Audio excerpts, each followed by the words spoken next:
The mobile key pinged at 12:57 a.m. The door wasn't mine.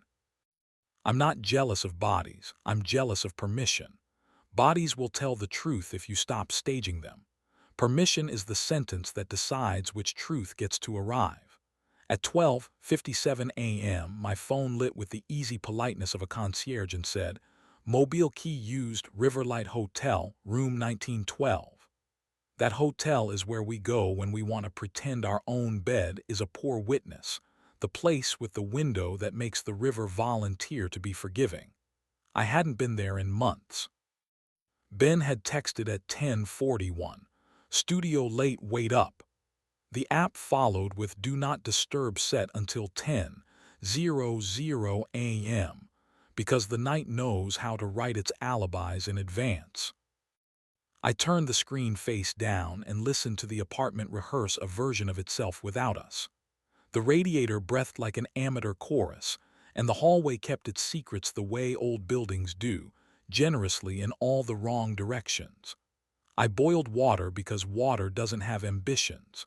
The kettle sang at 1:05, faithful and tiresome. I poured 2 mugs and left one empty, which is my habit when I want to give Mercy a job and it refuses to apply. At 3:11, the lock cleared its throat. Ben came in with his hoodie open, his hair arguing with the night, his hand holding his shoes like witnesses too tired to lie. He kissed the air beside my cheek, our administrative truce, and said, "You're up," as if I'd violated etiquette by staying in the scene. In the window's reflection, I could see the curved white of a hotel envelope trying to hide in his back pocket. He saw me seeing and tugged it out like a magician who hates that the trick won't land.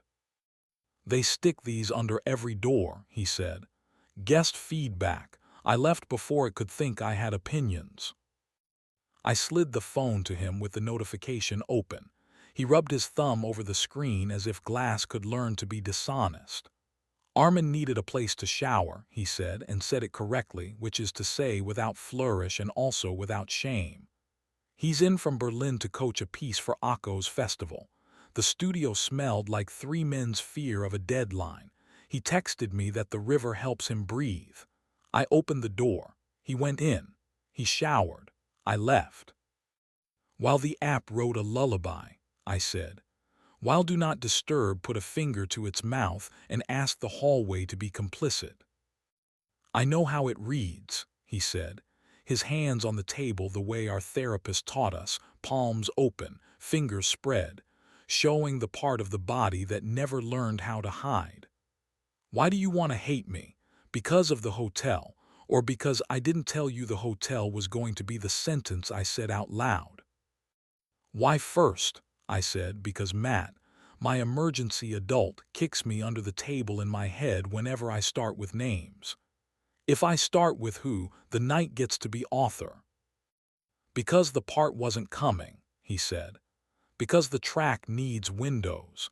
Because Armin has this habit of standing in a room and making it want to move. Because the couch at the studio is a liar. Because the mobile key is faster than you when you're pretending to be decent. I'm not a detective. I edit sound for films that refuse tidy endings and somehow still find forgiveness. If you give me a lie, I don't know where to put the echo. I made him tea and watched his throat work because throats are honest when mouths are taking a break. We didn't solve anything with heat. We never do. We placed our mugs in the sink like evidence we were willing to wash off our hands.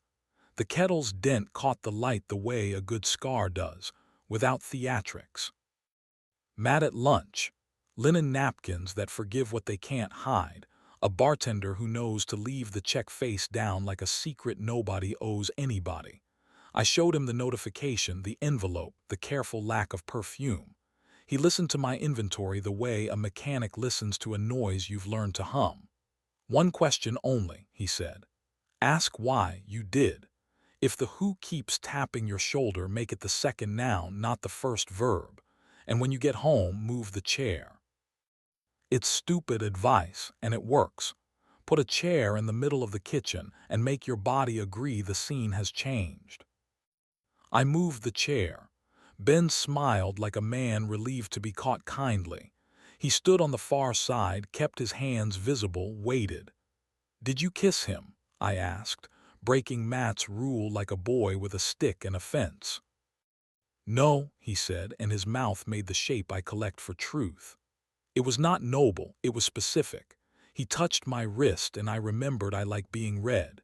He asked if I wanted to hear how the river makes sound in German. I said I already know how water lies. He asked if I wanted to see his room. I said I had a room and a person in it. I left.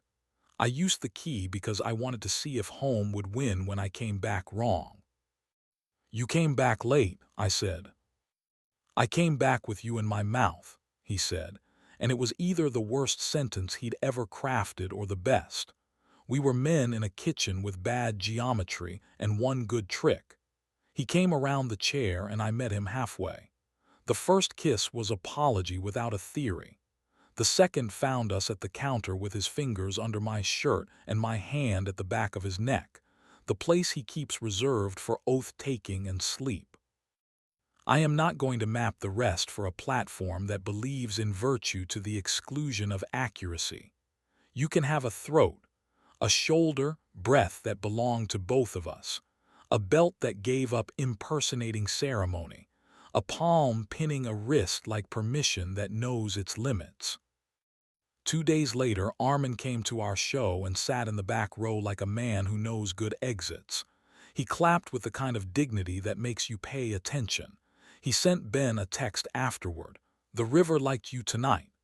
Ben showed me the screen over his shoulder. He typed, "The kitchen liked me more," and sent it. Armin replied with a period that felt like a bow. We didn't invite him for tea.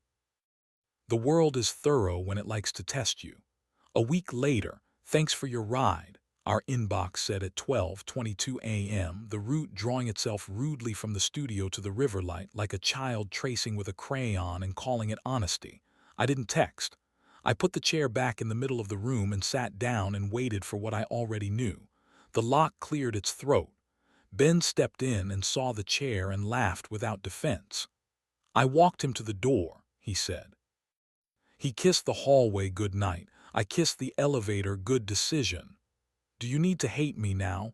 I prefer now. I like the way you come back from it." "I'm not performing hate for your convenience," I said. "I'm too tired to make it look interesting." He looked at the fridge where our rules hang under the rubber orange magnet that never complains. No late-night invitations without a heads-up. If restlessness calls, we walk it together. If an "I can't" is going to be said, it gets said where both of us are. He added one with a dry erase marker in his careful mess. "If you open a door for someone, you open your mouth for me." He capped the marker like it had been a gun. We didn't go to the hotel together right away because I don't respond well to dares. We went on an afternoon when the city had the decency to be ordinary. The Riverlight lobby smelled like citrus that had learned to speak quietly. The woman at the desk smiled in a way that told me she knows everything there is to know about forgiveness and refuses to be paid to dispense it. Ben asked for the roof key, which is how men who aren't done apologizing choose to avoid carpets. We stood under the railing with the river trying to volunteer into metaphor. He said, "Do you want to hate me here or at home?" And I said, "At home," because kitchens prefer verbs and I had a sentence I was saving for when our walls could learn it. Armin sent me a message that evening, the kind of neutrality I almost respect. "He loves you," he wrote. "I liked being near that. I'm sorry my job has the same verbs as desire."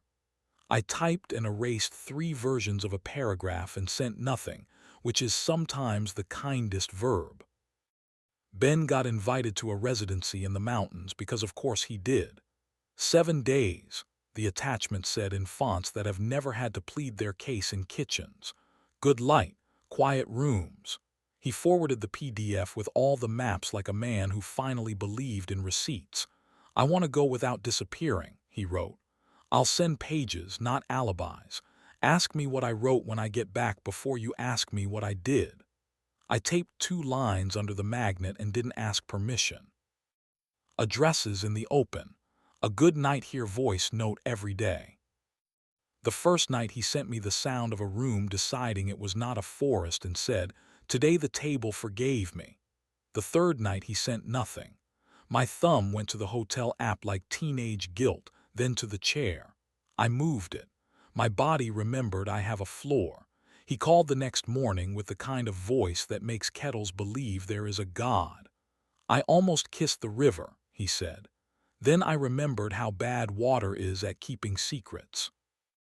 He came back with a suitcase that didn't slam and 2 pages he treated like living animals. "They're not good," he said. "They're mine," I said, and we performed the ceremony we invented. 2 men in a kitchen, a chair back where it belongs, the orange magnet doing its dumb miracle with paper. He leaned into me and closed his eyes, which for him is the most explicit thing he does.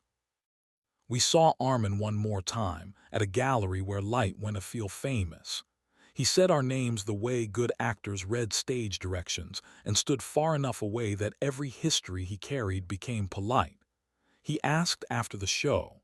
He asked after the river. He didn't ask after the hotel. We didn't volunteer it. Ben stepped closer to me in that half-inch way that earns you a medal nobody has the budget to make. The spare key under the radiator still lives there. I check it sometimes the way teenagers poke bruises. It is cool when I expect it to be warm and warm when I fear it. Metal doesn't lie. It doesn't keep secrets either. It just remembers the temperature of the last thing that asked for it. I try to be metal. Some days I get there. If another night offers me a notification with the kind of honesty that thinks it owns the hour, if a lobby smells like the inside of a decision, and a mobile key wants to audition as a verb, I hope I remember the handful of humiliating, useful acts that kept us nearly honest. Put water on. Move the chair. Ask why before who. Hold the second before contact and let it finish being the scene. Then wait for the lock's small throat clearing like it's the first note in a song you can tune to. Let the hotel keep its invoices and its good mirrors and its river with the bad memory. We'll keep being the address, and on the nights we can't, we'll be the map that admits its misprints and still draws the way home.